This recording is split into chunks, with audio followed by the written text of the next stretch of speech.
Welcome, ladies and gentlemen, to something completely new for the channel, and, well, kind of the first video in something that we were doing, but I still haven't gotten around to editing it. I've been showing my friend here movies for quite some time now, a lot of which has been recorded.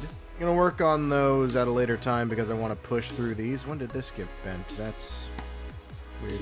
But anyway, I've showed him like horror movies, action movies, but today we have the mother of all franchises to talk about. Feel free to chime in here anytime. That's right, we're watching Bible movies. Yes, we are starting with The Passion of the Christ, a classic. No. No, we're not. That's horrible. It's a terrible idea. I'm not very religious, and that sounds like a horrible time. Oh, man. I just love taking the rug out from under him, but he's too good at taking it back. If anything, the only religious movie I'd ever fucking show you would probably be The Carpenter's Son, which is a literal horror movie about Jesus. That actually sounds like it might be fun. Yeah, it's about the devil trying to tempt Jesus to use his godly powers for evil rather than for spreading the word of his father. That does sound fun. Yeah. Nicolas Cage Maybe. stars in it. Oh, okay. Well, you should have led with that. It's fun. As the carpenter. So his Earth dad, not his Yes. God dad. Yes. Yeah. So anyway, we are going to be going through both Monkeys and lizards. Monkeys and Lizards. We are going through both King Kong and Godzilla. Gojira! Which, by the way, this is my favorite set fucking ever. Oh yeah? Yeah, just get a look at that.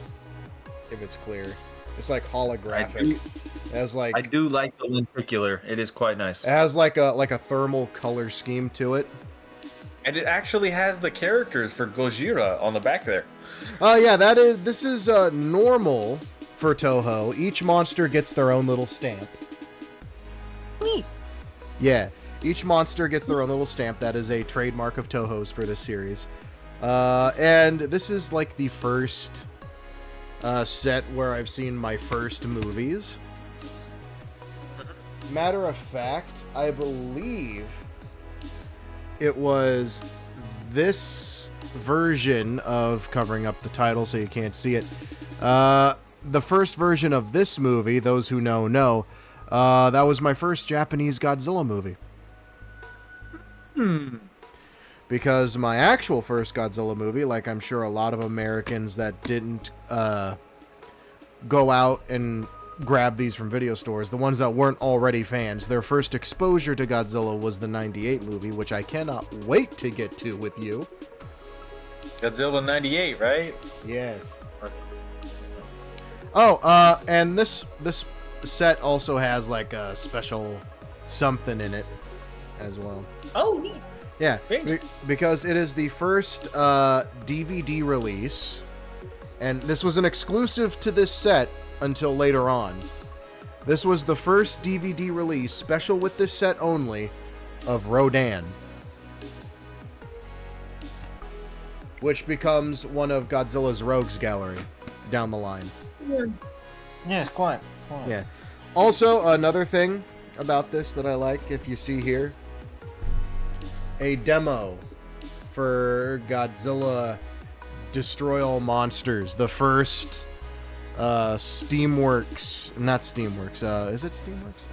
Pipeworks Godzilla games. They had a trilogy for like GameCube, Xbox, PS2, and eventually the Wii with the last one.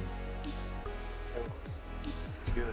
Which, to go on a little tangent, I know we're talking a lot about just personal stuff, Dude, but this is the point of the show. Part of it. The last Pipeworks Godzilla game was Godzilla Unleashed.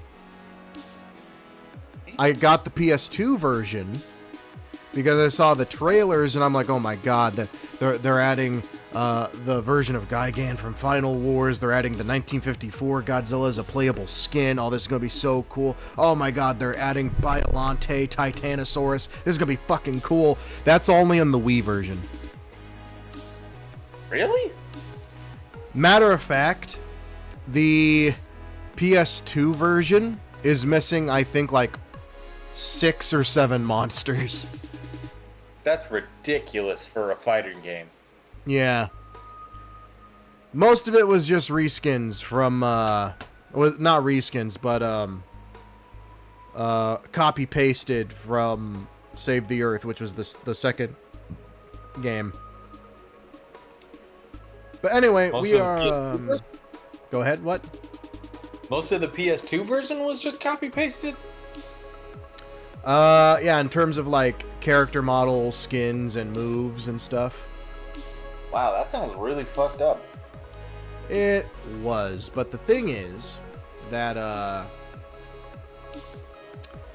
the Wii version was different because the Wii version used the nunchuck motion controls, which sounds like a lot of fun with a fighting game.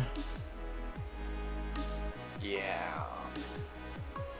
Sounds like one of those overly ambitious Wii titles. So yeah, so not only is the Wii version the version with the most monsters, but it's also the worst version of the game to play. Yeah. So the version with the most variety is also the worst version. Really sucks. Think Reminds about me of, that. Everybody said Bayonetta was really good, but I could never really get into it. And then I've learned that I have the PS3 version, and the PS3 version is garbage, and maybe that's why I couldn't get into it. Lower frame rate, which is not good for an action game. It cuts out a lot of the missions. The controls aren't good. Something's wrong with the data. I don't remember, but it was like all of that or some of that, and yeah. So sad. It was my first time realizing that it does matter sometimes what platform you get. It really does sometimes. For example, PS3 version of Pirates of the Caribbean at World's End, trash. Really? The PC and PS2 version, classic. Wait, so the PS2 version is better than the PS3 version? Yes. That's ridiculous. It controls way better. That's like having a PS4 game that's better than a PS5 game. It makes So- no sense. There's more processing power. So both games utilize a dueling system when it comes to boss fights. That's kind of cool. The PS2 version is way better because it's more hack and slashy, while the PS3 version, there's like I don't know, like stats and like limited amounts of times you can block and stuff. There's like block chips and stuff like that. That sounds ridiculous. It is. It is not. It feels like you're playing a fucking mobile game, pretty much. I don't want to play a mobile game. I want to play a console game. Yeah. When I do play a mobile game, I play it on console because it's technically a console game. I mean, technically, it's the same thing with like Godzilla Unleashed because the Wii was a next-gen console compared to the PS2. So It is so hard right now to think of the Wii as ever being next gen, but it was at one point. It was. Not now, but at one point. yeah, same generation as PS3 and Xbox 360. It's so weird. So weird. Anyway, introductories out of the way. We are here to watch both the Some King monkeys and Kong, lizards. Monkeys and Lizards, both the King Kong and Godzilla franchises. I am an avid fan and collector of both. I have every single Godzilla movie on Blu-ray. I have every King Kong movie on DVD, except for Son of Kong and King Kong Lives, which I bought those on Prime Video for us. Oh, okay, cool. Because they were dirt cheap. I'm talking like $5 a fucking movie. That is really good. So we are going to be kicking things off, and sorry for the reverse on my cam, folks, because it was the way that this looks better on screen when discussing the movies. We're going to be doing King Kong today, the very first 1933 classic film. But before we get into that, I have something special. Uh-oh. Because while I have this DVD, which is a standard DVD, I also have this Warner Brothers labeled Steel Tin Collector's Edition of King Kong. Oh, wow. Yeah. I don't really know how rare this is, but... So, this is the original poster for the movie, by the way. He Yeah. looks like he came out in 1930. Or 20. Yeah. Comes in this, This looks super clean. This has barely been opened, so this still looks pristine. The outside of the steel case is all banged up, but the actual case for the movie is fucking pristine. Yeah. There you go. Double disc. Ooh. Reminds me of the Harry Potter case. I mean, Warner Brothers. Fair enough. And of course it comes with a whole bunch of goodies. Yay, goodies. So this was brought to us by TCM Entertainment. I believe they have a TV channel as well. TCM. Alright. Oh yeah, Turner Classic Movies. Right, that's what it is. Turner Classic Movies. I was gonna ask, but I also thought you might get there. Yeah. We have an advert for a bunch of other sets that they have. So to get that out of here. But we have this is how I know that like this was barely used when purchased. Whoever got this really liked it. Because there's still a submittable coupon that you can fill out and mail out for a free 27 by 40 poster for the movie. Really? Yeah. Then we have this, which shows a booklet of all the different posters for the movie, international and otherwise. Oh, nice. Just gonna slide this across here. Like a hand? Which one specifically? This one? No. The first one on the left. The left. Yeah, that's like a hand? Oh, that's Kong on top of the Empire State Building. Oh, I see him now. I Yeah. thought I saw like just the neck of a hand, like the wrist, and then the top fingers and the thumb. Yeah. And all of these are, again, someone really liked this set. These are all terrible. Not terrible as in bad, terrible as in you can tear these apart. They have like the separated, they have like the rim right here, you know, that you can peel. Pull them off and stick them somewhere? No, not peel them off. You can take them off and like have them separate or keep them in the booklet. I'm going to keep them in the booklet. I see. Now, what's really cool, this is the coolest part of this set, is we have the Grauman's Chinese Theaters opening day critic reviews of this movie from 1933. Oh my god. Really? Collected from newspapers, news articles, magazine clippings. So fucking cool. It is super fucking cool. So these are I don't all always do that now. these are all reviews from the time period that this came out. Wow. So here's one from the Hollywood Reporter, right? Oh wow. Okay. King Kong bears all the earmarks of a winner, entirely new, and can and will be exploited into plenty of money. A swell piece of picture merchandise. Fay Wray has never been more beautiful nor acted as well as she does in this production. Damn. It's just so weird to hear him talk like that. Yeah, so these are all like different reviews from different places. The Hollywood Herald, Hollywood Reporter, whole bunch of them. But enough chit-chat and enough carrying on about the excellence of my collection. Yeah, you said you wanted to do a pre-thought and a post-thought, right? Yeah.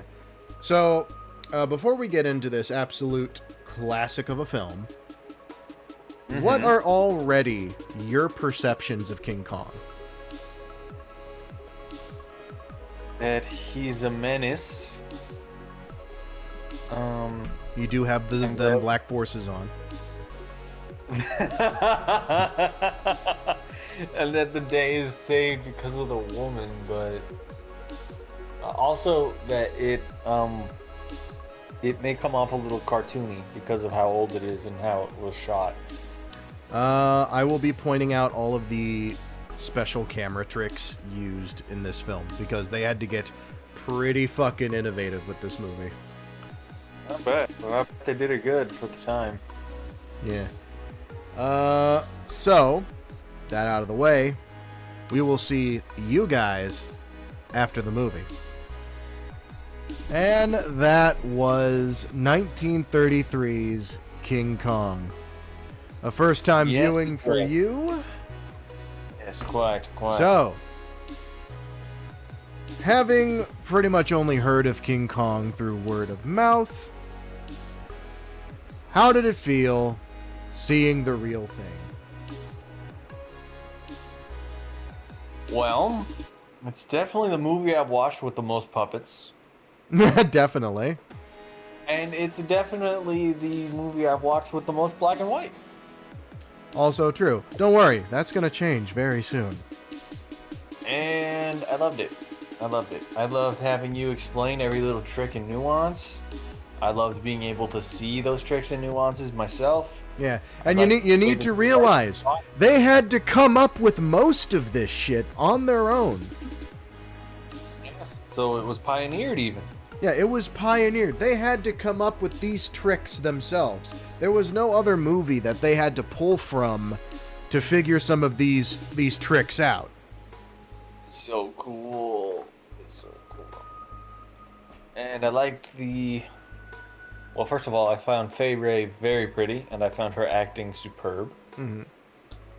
I liked all the gentlemen and their mannerisms of speaking. Indeed. It's that 1930s twang that they have. Yes, quite. You know, so dated for sure, but also very charming. Yes, quite. I liked the character of Ann Darrow. Oh yeah, Anne was lovely. Oh, quite. Yeah, a down-to-earth person. But also, you can kind of call her the original Scream Queen, because by God does Ray have a set of pipes on her. But before the monster, we also got to see that she wasn't a sit-back, I'm a damsel in distress person. Mm-hmm. It was very much wanting to be involved and see the things and do the things, even though everybody kept telling you you're in the way, go below deck. Yeah. It's the 1930s old school view of women and that old superstition about women being sort of like a curse, a hex on ship, which is also something that's touched in the Pirates of the Caribbean movies, if you can remember any of that. Elizabeth, yes, I remember. Having a woman on board is seen as a bad omen. Well, guess what? They had enough of a curse. They didn't need to go dealing with more. Mm. It's also a nice... You asked me what she was saying of the Pirates. She did a damn good job. Oh, yeah. It's also kind of the first film of its kind to kind of show mankind sort of injecting itself into another culture in a way. Another ecosystem. They invade this ecosystem and they pretty much leave it tits up when they leave. Mm-hmm. Though to be fair, the only thing they killed was the Stegosaurus. Yeah, and nature said, "Aw, hell no," and got its get back real quick. Yeah, it's quiet.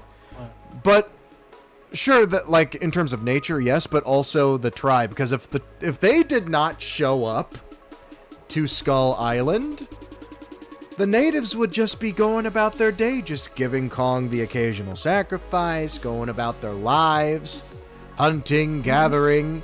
But the second these motherfuckers showed up, they piss Kong off and they pay for it, you know? Yes, me, it's very fitting. Yeah. Mankind should always be made to suffer for its mistakes. Let sleeping dogs lie. Don't inject yourself in other cultures' business and just mind your own. It's also kind of a sort of film about finding one's fortune, finding one's fame. Yes, quite. And Carl is sort of like the kind of antagonist of the film. Somewhat, yes. Kong in this movie, and I'm going to tell you this now, it's the only iteration of Kong where the film isn't purposefully trying to show you sympathy towards the title monster. You feel bad for Kong because he's a creature taken out of his element and is kind of killed for it. But in the other movies, they make it very more prominent that Kong is just something that's trying to live. It's just doing its thing. You feel more sympathy for Kong in later movies than this one. This one is a straight-up monster movie. The other one, Kong becomes more of a character rather than a creature. Well, see, here's the thing. I did feel sympathy for Kong in certain moments. Mm-hmm. And then he would eat people. Yeah, because he's pissed off. They fucked him over big time. And again, none of this would be happening if they just did not go to the island. He would have personally. Kong if I saw a giant gorilla savagely fight a fucking T-Rex like that, I would piss the fuck off. Yep, I'm out. Yep. That's terrifying. Yeah, but if they didn't show up, Kong would have gotten that other woman as the quote-unquote bride of Kong, and everything would be peachy. Probably not for her, but everyone else would be peachy. It's not even clear what he wants to do with these women. Because he never harms a woman in the entirety of the movie. He only kills men. Well, he kind of did drop that one woman out of her apartment. Yes, but he didn't know that that would kill her. This ain't my chick. Get out of here. Yeah, exactly. It's just like when Woody was dropped on the floor because he picked up Buzz. Mm-hmm. So, out of 5, how would you rate the first King Kong? Give me a movie that we've seen that you would rate a 4. That I would rate a 4? Yes. A film that I would rate a 4, probably... That we've seen together. Right, that we've seen together.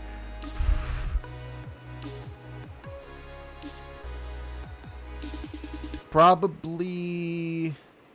Maybe Lost World Jurassic Park, probably.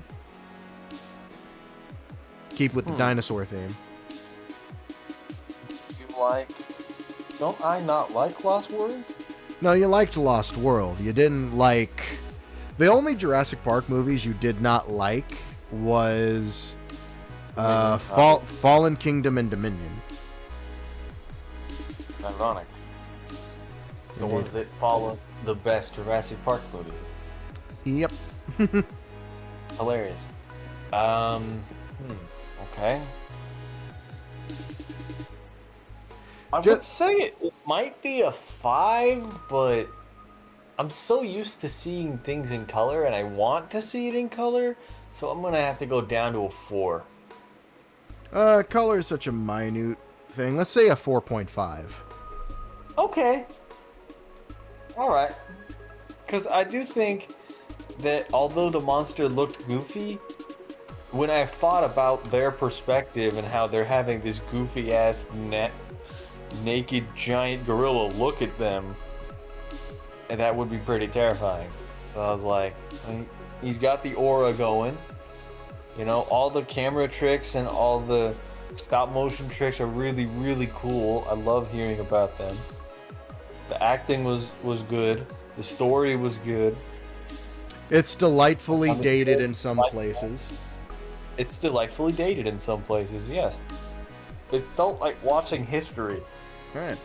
Well, there you have it, ladies and gentlemen. Join us next time for when we take a look at the film's direct sequel, Son of Kong, released also in 1933. So this was like, we need a sequel. We need a sequel right now. This made money. And just like Hollywood Reporter said it would. And in the Depression, if something makes money, you need to make more money. All right, my friend. Up next, we have Son of Kong, released the same year as the first film, but RKO went, oh my god, King Kong was like a crazy, insane fucking success. Not how that works. So they made Son of Kong and gave the project to, let me just make sure here.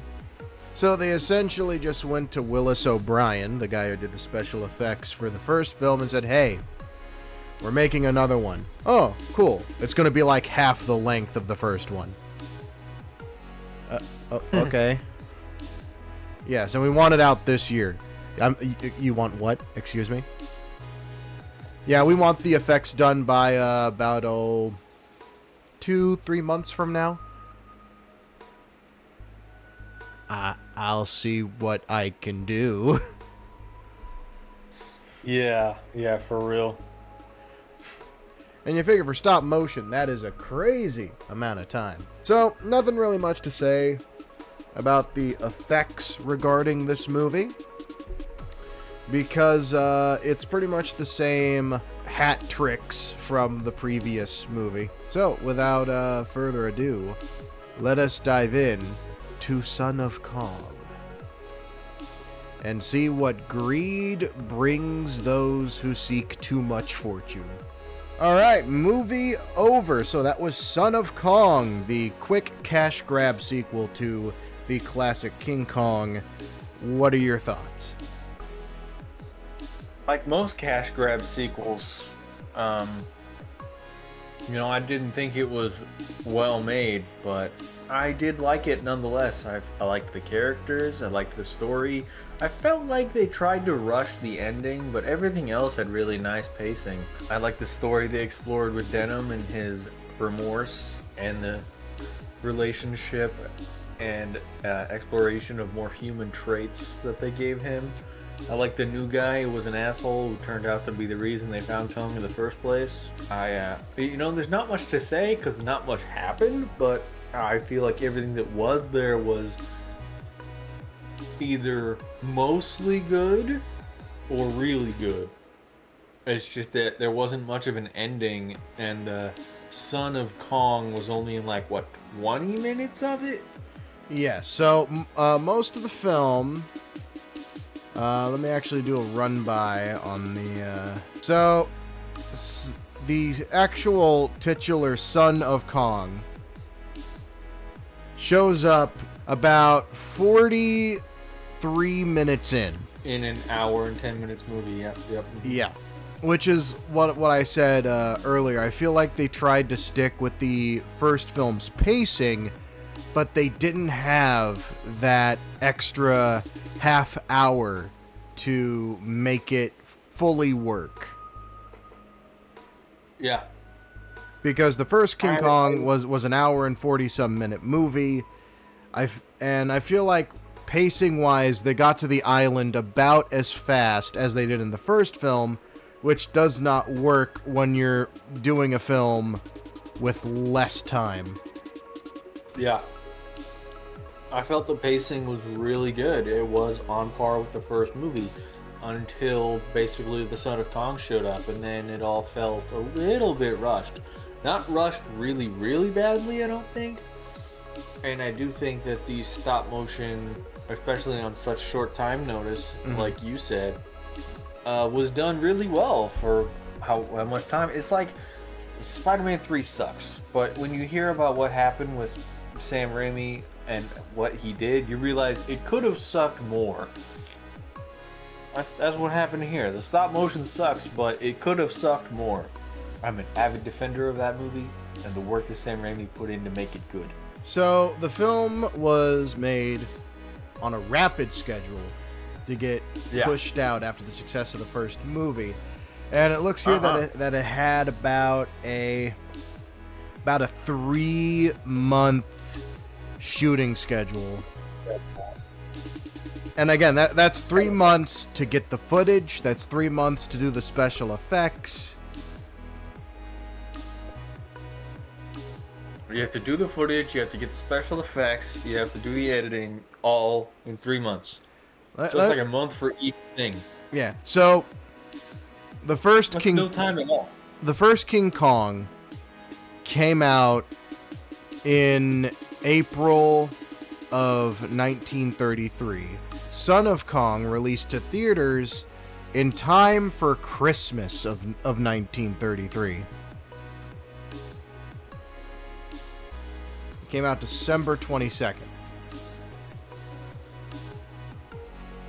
So to put that in the time frame, they made a whole ass movie in like half a year.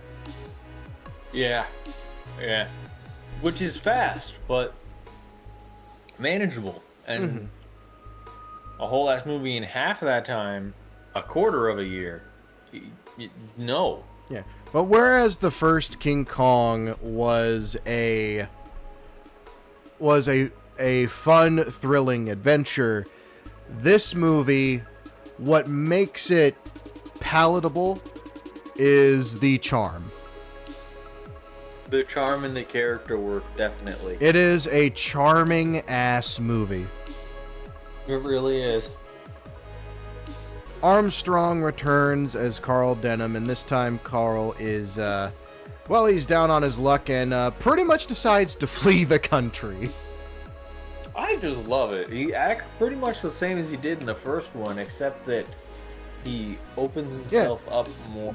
Yeah, there's actual character development. Yeah. Like, he actually learned from his experience in the first movie and feels horrible that he essentially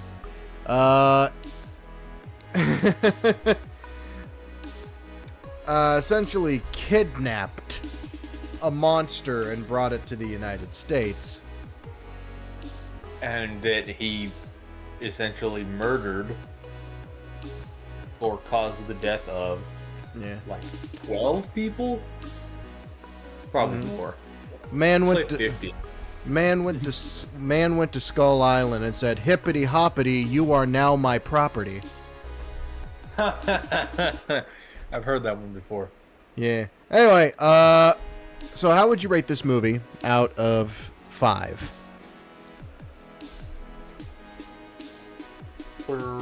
4. An even rounded 4. Yes. I'll go about a point below and say about a 3 for me personally. I don't think it's middle of the road like 3, but it's also not top tier cinema. Yeah. It's not bad. It's just... It's a nice way to kill an hour. Yeah, it's a good way to look at it. Yeah. So, we are not done yet, for it is double feature night. And we are moving on. So, Skull Island sank. Yeah. It is gone. It is no longer existing. It might not have been on the map, but now it's never going to be on one. So, King Kong, as a franchise, dead.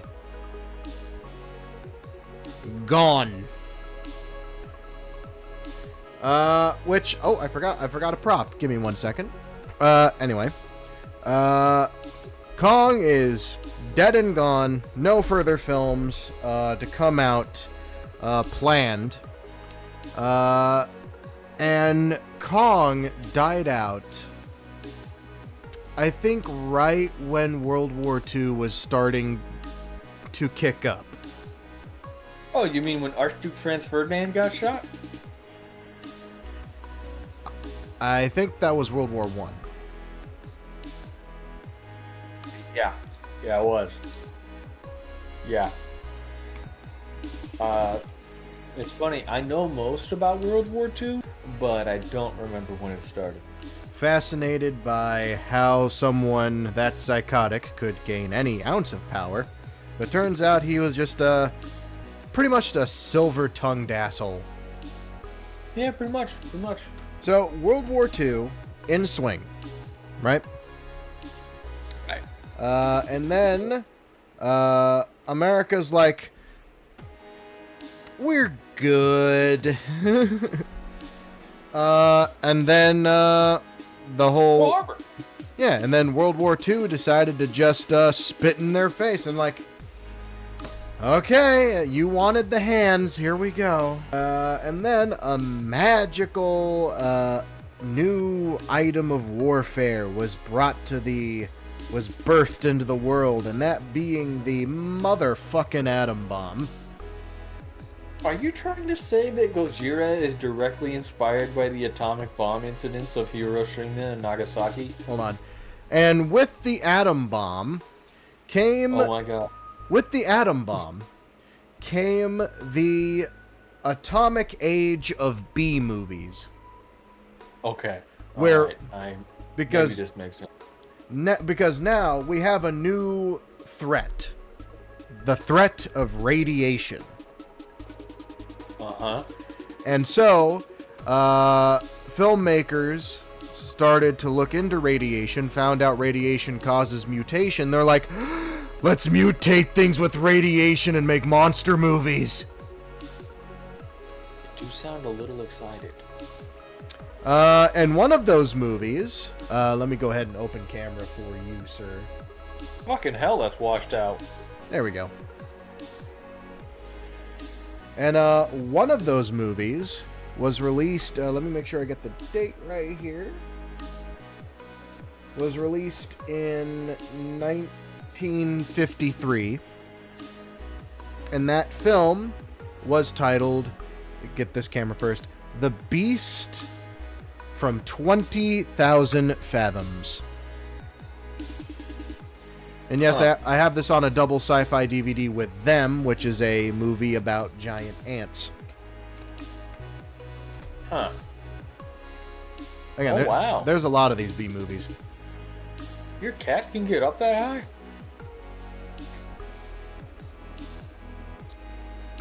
She's been acting weird. Are you worried about her? Nah, she's more active now than before. Yeah, she would just lounge on your bed and do fucking nothing. Yeah. Oh, you think that I have to have that pillow from my grandmother's room in here to make sure that she lays down and stays in here?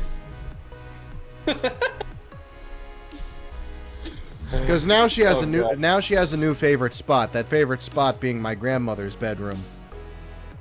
Oh man. Anyway.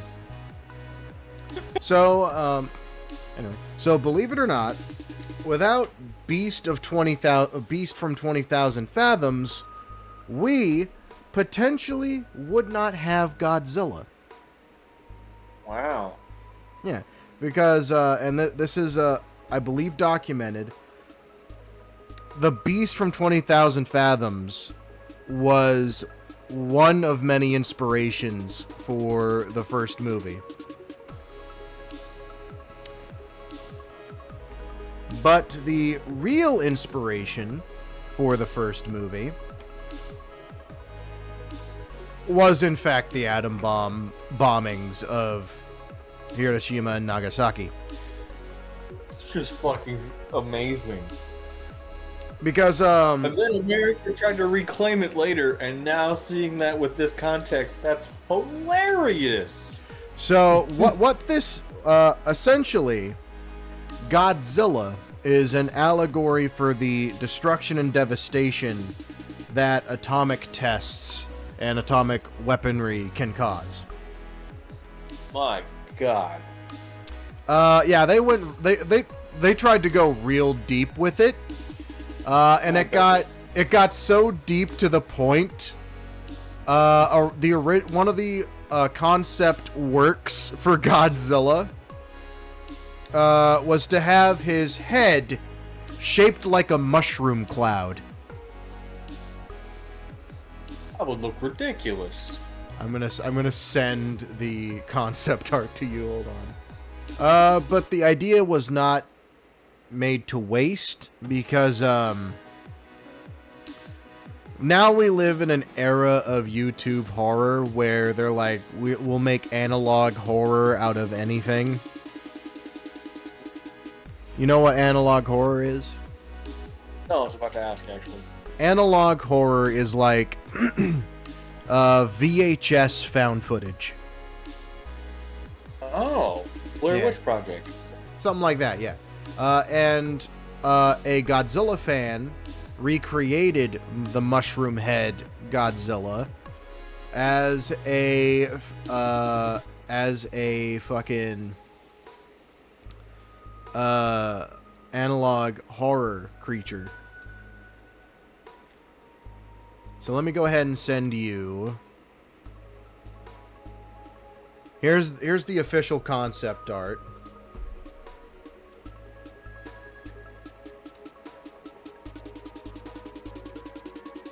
Somehow, it doesn't look as bad as I thought. It's okay. In profile, straight on, it looks pretty bad, but in profile, it looks alright. It's okay. The fan who rebirthed it as an analog horror thing, to say he fixed it might be an understatement. How the hell did this fucker make this work? He did, and it is fucking haunting, and I love it. Oh my God. He even made the top part black and the bottom part white, like a mushroom cloud. Yeah. So we're gonna be doing the original Japanese Gojira next. So that's gonna be a lot of fun. But first, a little show and tell of my collection here. So let's go with the oldest Godzilla VHS that I have here. In terms of Godzilla, King of the Monsters, and Gojira.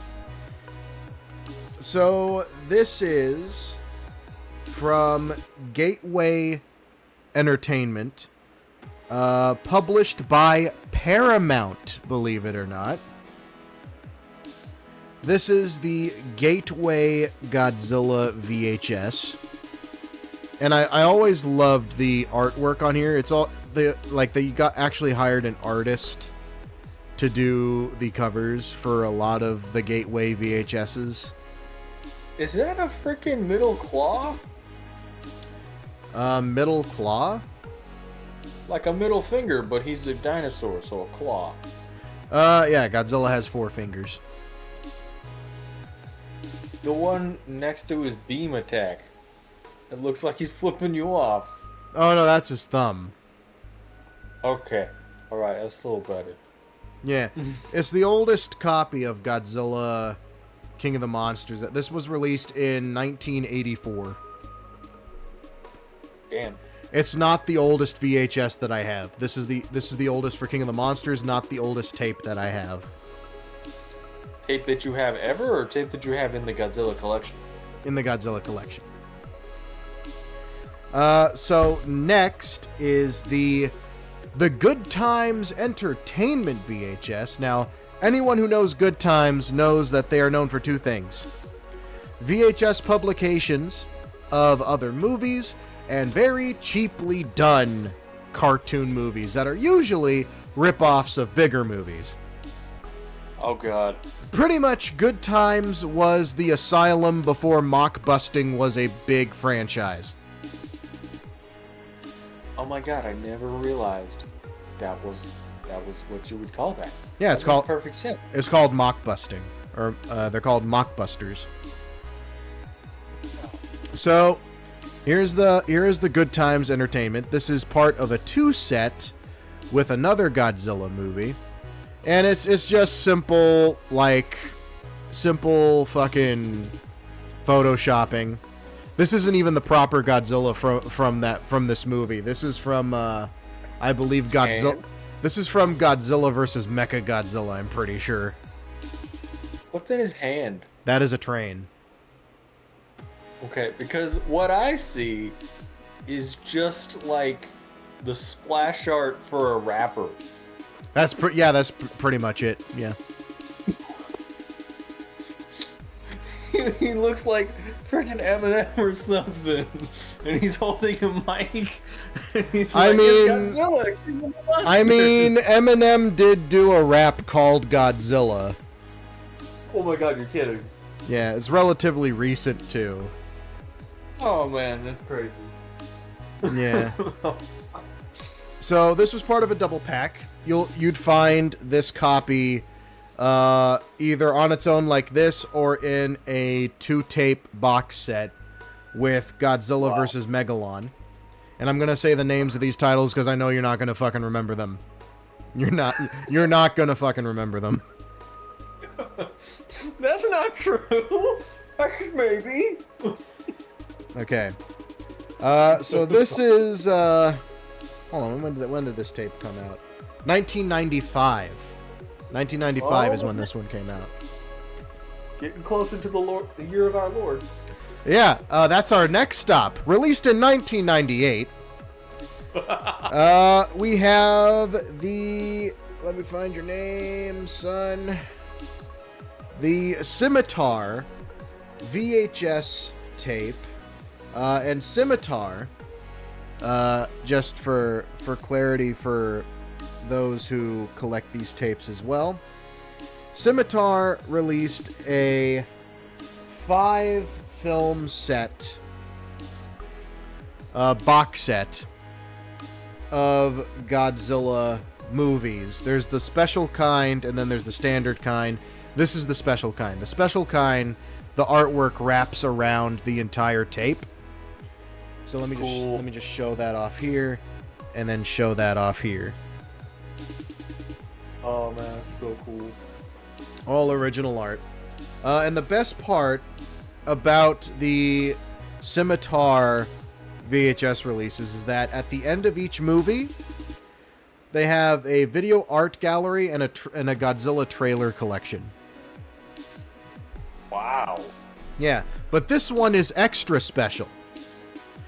Because this one has a special Sci-Fi Monsters documentary at the end of it, which I believe was a compilation of trailers called, I've seen the tape by itself, called, I think it was called Fantastic Monsters of the Movies, I think was the name of the documentary / trailer compilation.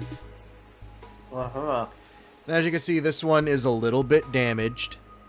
Damaged on this one. Now on to the DVDs. So this is from the...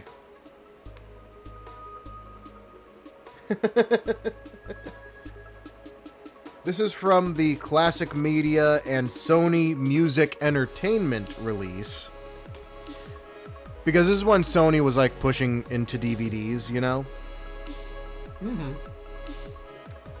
This was released in 2002. This is the Sony Music Entertainment Godzilla DVD from the Godzilla box set.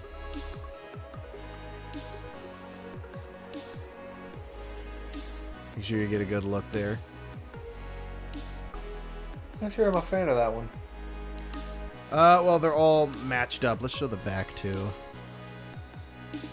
Sort of get everything. And these were actually released because Sony was releasing these. I think no, not because Sony. So this was released around the time when Godzilla was about to have a video game renaissance.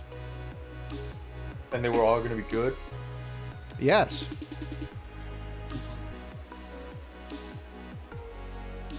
Depending on which version you play. Anyway. Are you talking about the Wii version? Yeah. So, this box set comes with a, it's on every disc. Comes with a playable demo for Xbox for Godzilla Destroy All Monsters Melee, which was the first in the Godzilla video game renaissance. Next is my favorite, but also the funniest DVD release of Godzilla.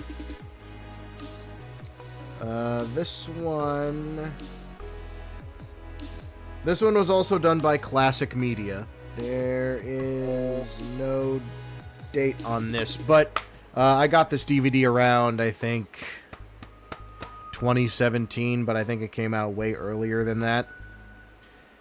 This is the Classic Media Godzilla King of the Monsters and Gojira double disc. Why is that so funny? I'll get to that in a second. So there's King of the Monsters, right? Yeah. And then there's Gojira. Is that the same image? It is. But the reason why I call this the funniest one is because this DVD has a typo. It has a hilarious fucking typo on it. Where? On the back in the special features, it says, includes the original and uncut Japanese version, plus the US theatrical version. Now, that's something special, except they get the dates horrendously wrong on it. Oh, God. It says, includes the original uncut 1964 Japanese version, and plus the 1966 US theatrical release. What are the actual years again? These are about a decade off. So 54 and 66? 54 and 56. Yeah. One little number on a keyboard changes everything. So that's 1, 2, 3, 4, 5 different copies of this film that I have, and there's still one more. Oh my God. And that is the Blu-ray release from Criterion as part of their Criterion Showa era collection. You know what? I actually kind of like that one. It's got that manga energy. Yeah. So it's the yellow disc right here. All right. Yeah. Art wrapper. Give me 1 second. It came in this big ass fucking book. Oh wow. Yeah. At the very end, this is where all the discs would be. So cool, but so inconvenient because, you see where the discs slide in? Oh God. Yeah, that's completely hollow inside. Did So- they sometimes get lost inside the book? That's a main issue with this collection, yes. Oh man. Which wouldn't be so bad if it wasn't the only way to own most of these movies on Blu-ray. But thanks, seller on Etsy, for making these cool custom cases for these fuck-ass discs. Do you have one for every movie in that book? No, this is the Volume 1 box, and the Volume 2 box is over there on the shelf still. Okay. So you don't have to ever put things in that book. I do not. It's display purposes only. But it is pretty cool because there is a ton of fucking information in here. Jesus Christ, I can't read all that. Yeah, this is just the introduction. Oh my god. After this, they give a page for each movie. Oh, wow. But it's cool because every page has, like, different artwork from different artists. Okay. Nice. Yeah. A lot of people complain about this set, talking about that the quality isn't all that good.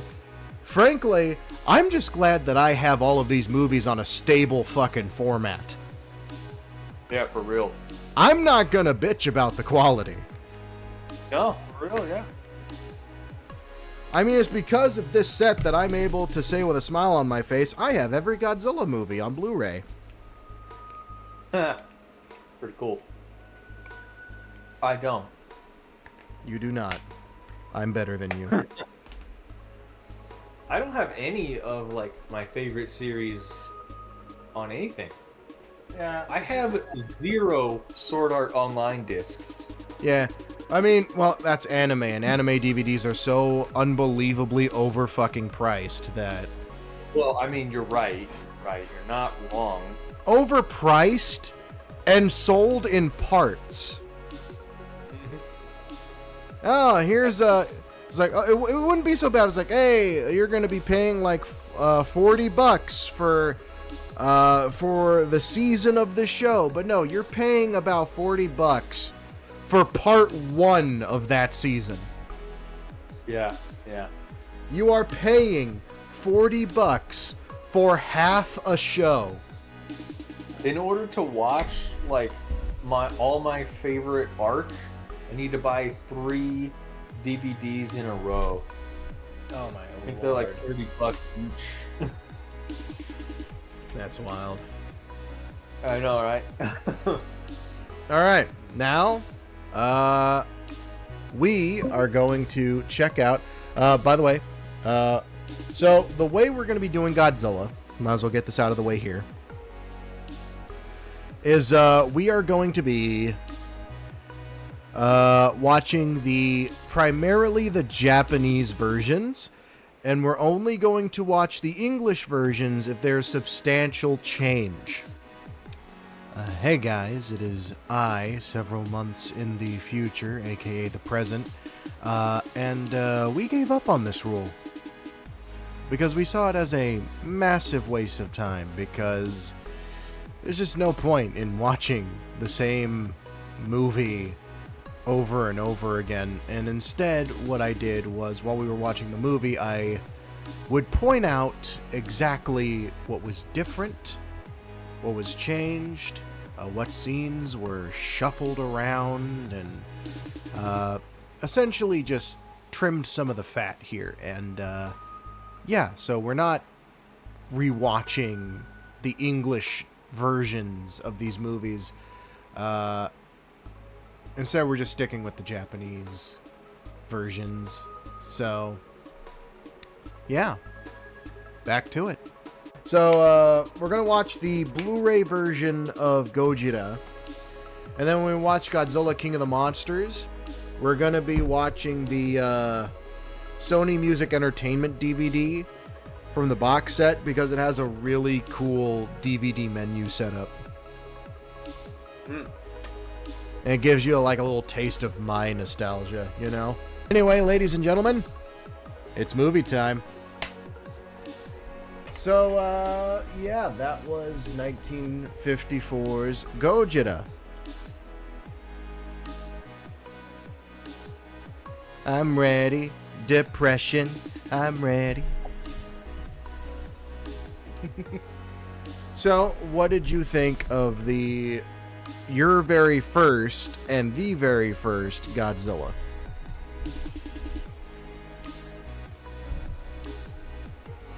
Alright.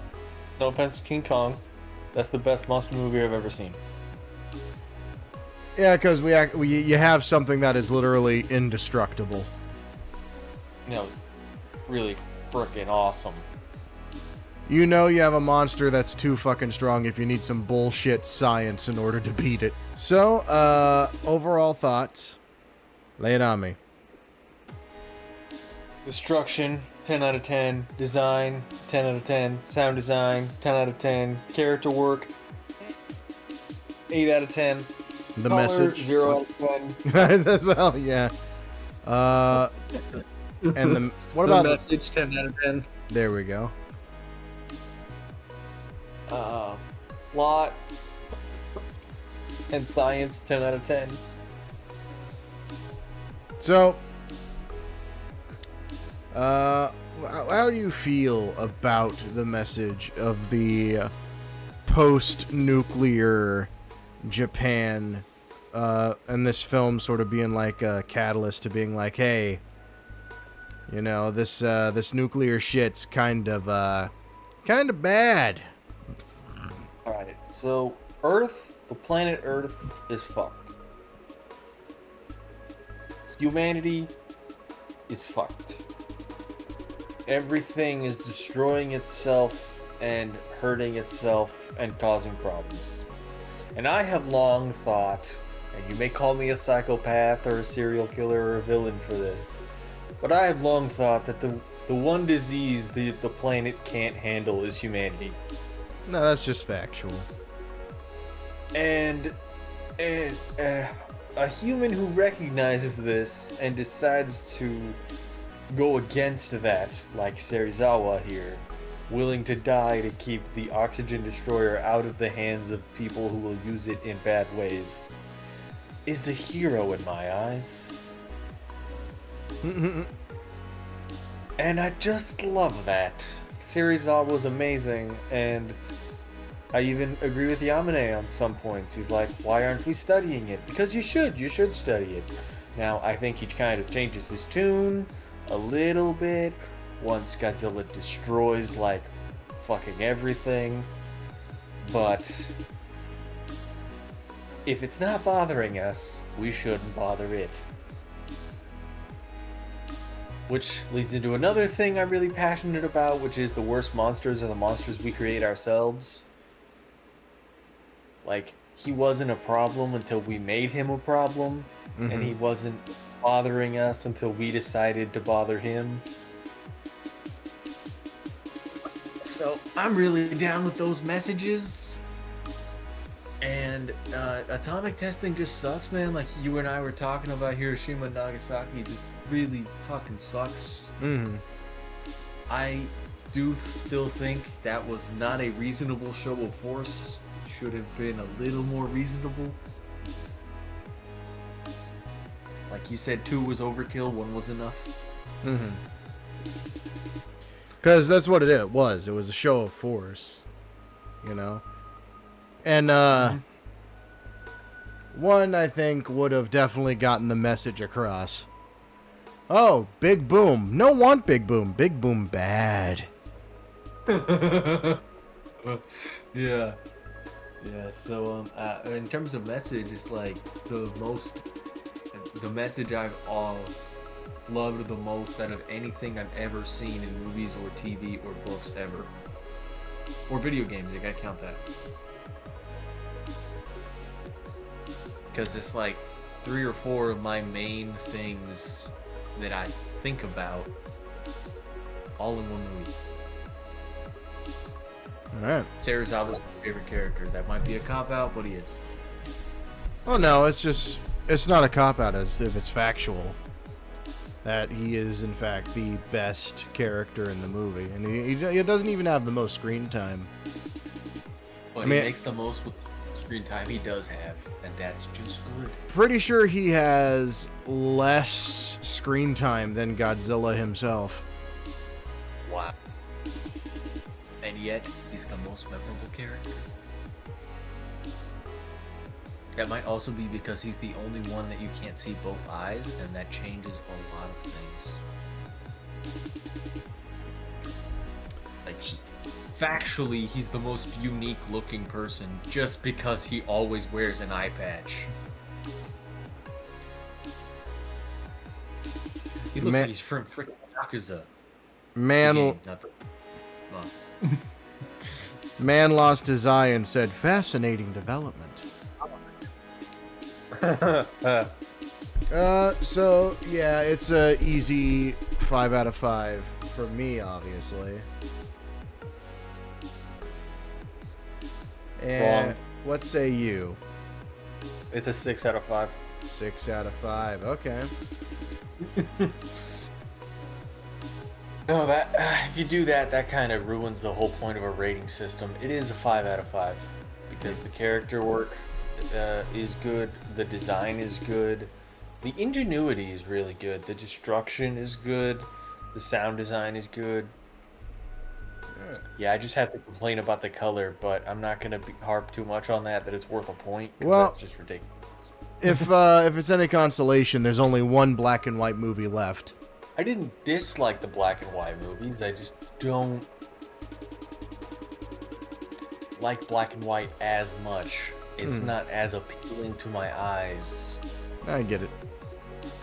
So, that was our thoughts on King Kong, Son of Kong, and I don't really need to say anything about Godzilla because it's, well, it's Godzilla. So, join us next time where we take a look at the next 3 films, which is going to be Godzilla Raids Again, King Kong versus Godzilla, and Mothra versus Godzilla. Yes. I think stacking it in 3s might be good. Except for this time when it was 2. Well, no, I mean the videos in 3s. Ah, yes, I see. 3 movies at once for a night might be a lot, but 3 movies in a video, that does sound good. So we are looking at approximately 14 episodes, if this is the route we're going to take. Wow. 14 episodes of this. Is that bad? No, that's fun. I have no idea why everything got so zoomed in. That's insane. I should totally get Sunday, because if I get Sunday, then when they probably release Jing Yuan in the variable dice system, or no, that's not the variable dice system. What system is that? Well, then I'll have Jing Yuan. He'll have DHPT's shield.